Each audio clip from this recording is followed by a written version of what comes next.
Hoje nós seguimos no Evangelho, né, na preparação do Advento, e tem um texto que a gente ainda não, também está nas leituras, mas a gente ainda não cantou ele, porque a gente não leu ele, porque a gente vai cantar ele, que é o Magnificat, né,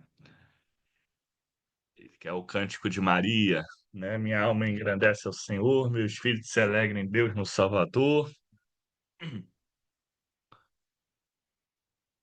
E o que que a gente tem nesses textos, né, no Magnificat, que a gente ainda vai cantar junto, no próprio texto de hoje do Evangelho sobre João Batista. Quando nós olhamos neles, e aí podemos olhar para os últimos domingos, em todos eles nós temos a ideia, né, de nós levantarmos, temos a ideia da necessidade da nossa resposta à graça de Deus, né, o sim que é dado, porque João precisou aceitar a missão. Ele foi consagrado quando pequeno, mas ele se dedicou profundamente àquilo ali, né? Não foi lapso com a missão que ele recebeu. Ele, mesmo que ele não tenha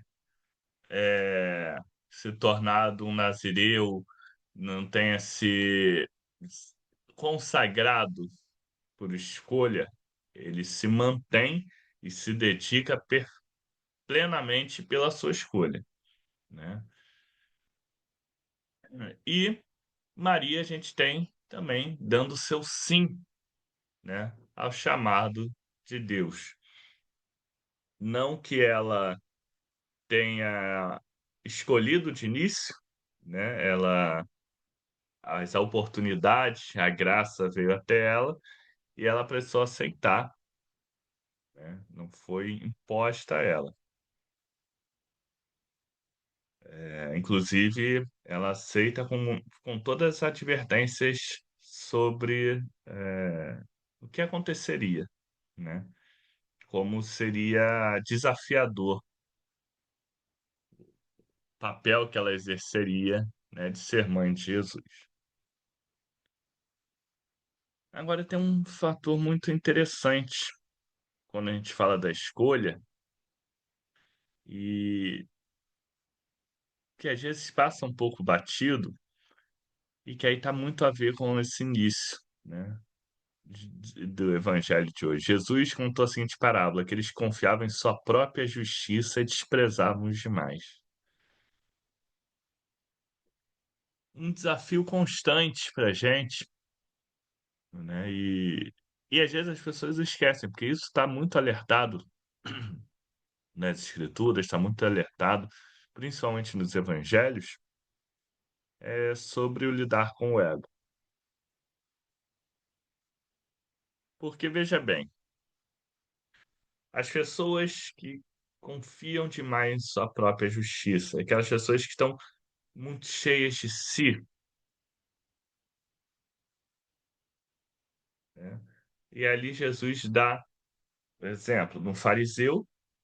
Os fariseus eram pessoas que cumpriam, ou pelo menos diziam cumprir, né? A gente sabe que tem alguns momentos Jesus faz críticas muito duras a eles. Diziam cumprir a lei de Moisés ali à risca, né? Eram pessoas que estavam ali vivendo de uma forma que qualquer pessoa que olhasse ia admirar, nossa, como são pessoas santas, puras, né? Perfeitas. Só que o simples cumprimento de ações sem o cuidado com o coração, com a mente, é muito complicado do ponto de vista do evangelho.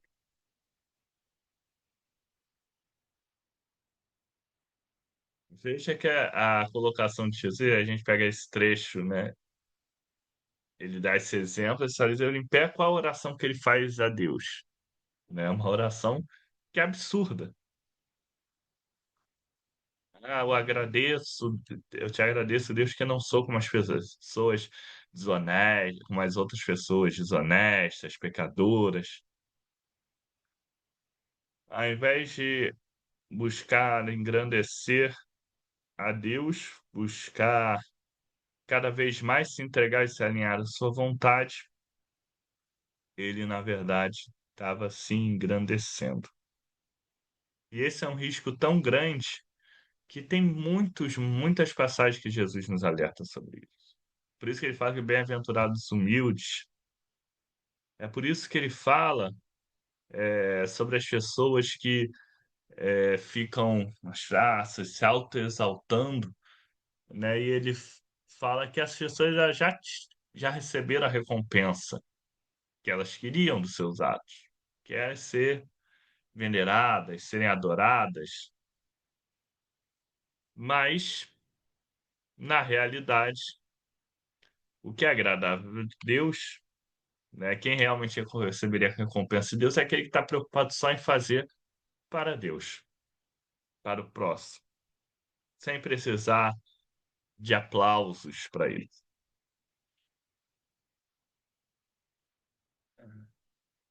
E quando a gente para pensar nessa situação das pessoas que dão o seu sim a Deus,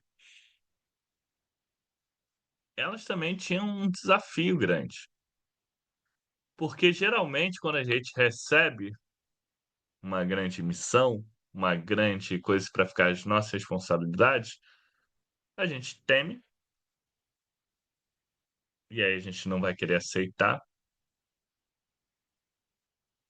ou a gente geralmente se vangloria demais, fala, não, isso é fácil para mim, isso eu dou conta. E aí nesse segundo caminho também é perigoso. O mais difícil de acontecer é a gente dar o sim na esperança, na confiança do agir de Deus. A gente entender que temos nossas limitações, provavelmente por nós mesmos nós não vamos conseguir, mas se confiamos, seguimos, entendemos na graça, no amor e no poder de Deus.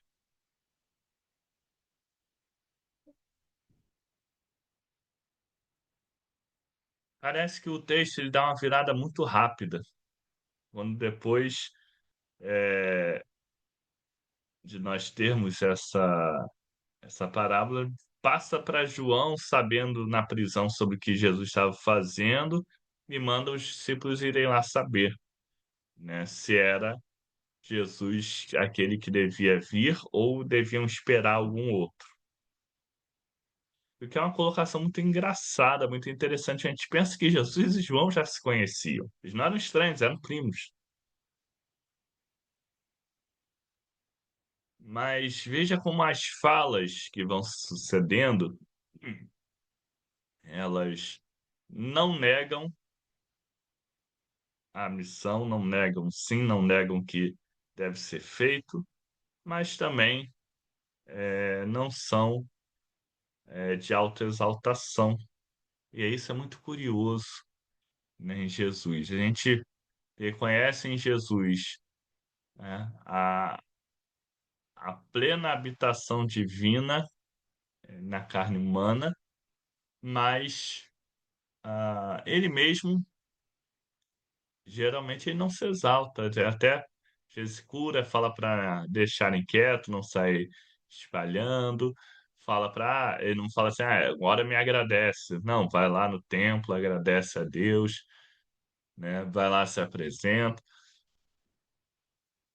Ele não fica tralhando com a autoexaltação.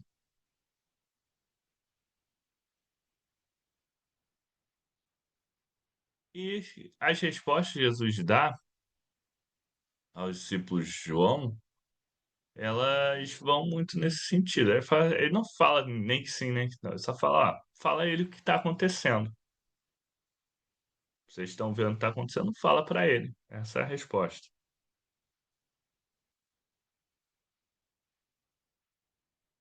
E também ele fala para a multidão sobre o próprio João. Ele elogia João, né? Ele fala sobre a grandeza que ele tinha, né? É, a firmeza, a consistência, como ele era uma pessoa especial. E ao mesmo tempo também ele já fala, mas aquele que está no reino dos céus é maior do que ele.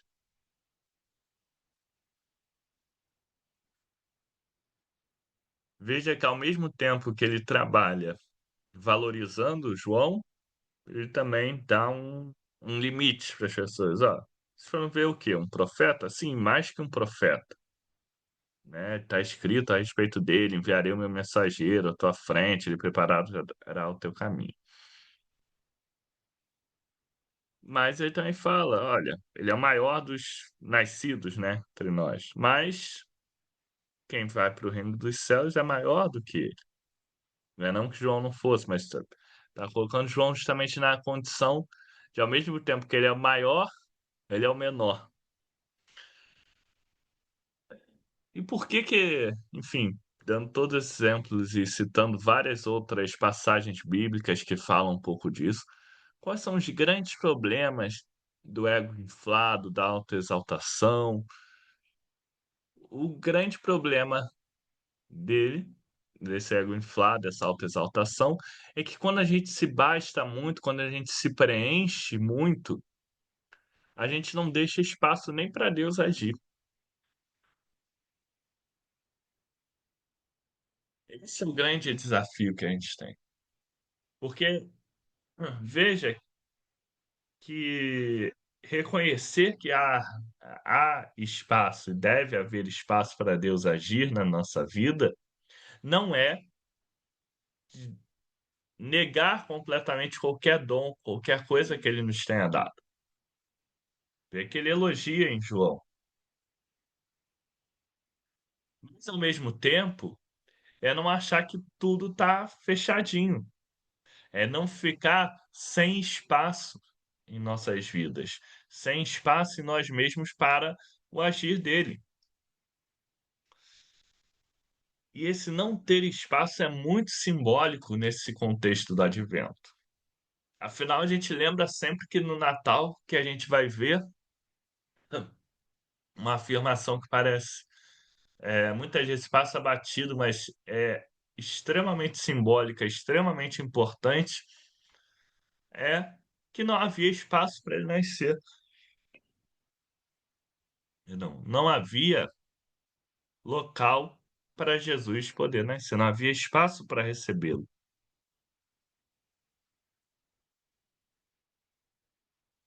no seu nascimento. Depois, também não havia atenção, não havia preocupação, né, das pessoas. Pessoas estavam com suas vidas normais, ali não havia espaço na rotina deles, né?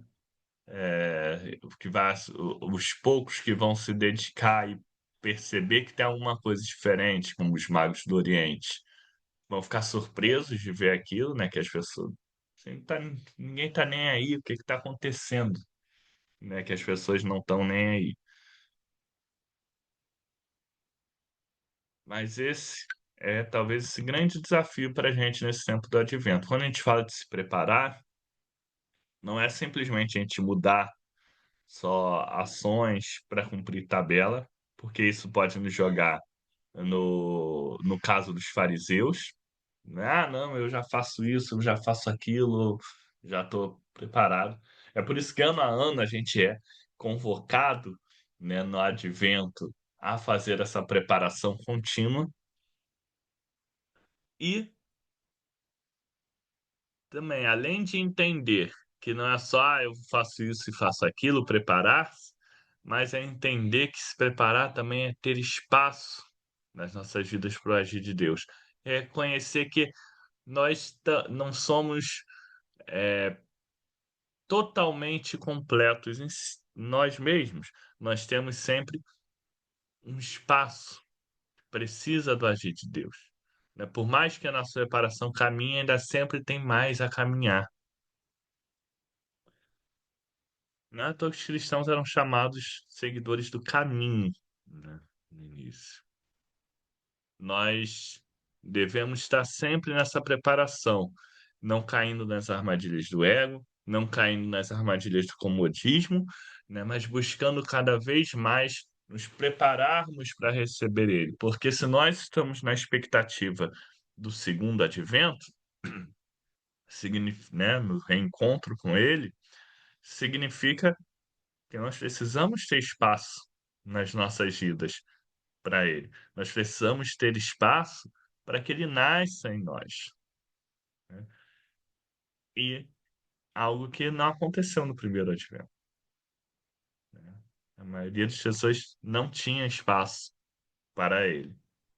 Essa é a nossa preparação, esse é o nosso chamado, a darmos nosso sim continuamente, a garantirmos sempre um espaço para que Ele possa nascer dentro de nós, para que Ele possa fazer habitação entre nós e ter muito cuidado com aqueles que já se sentem plenamente satisfeitos consigo mesmo. Nós sempre temos algo mais a caminhar, a preparar e a viver na graça de Deus, que está sempre buscando um espacinho na nossa mente e no nosso coração.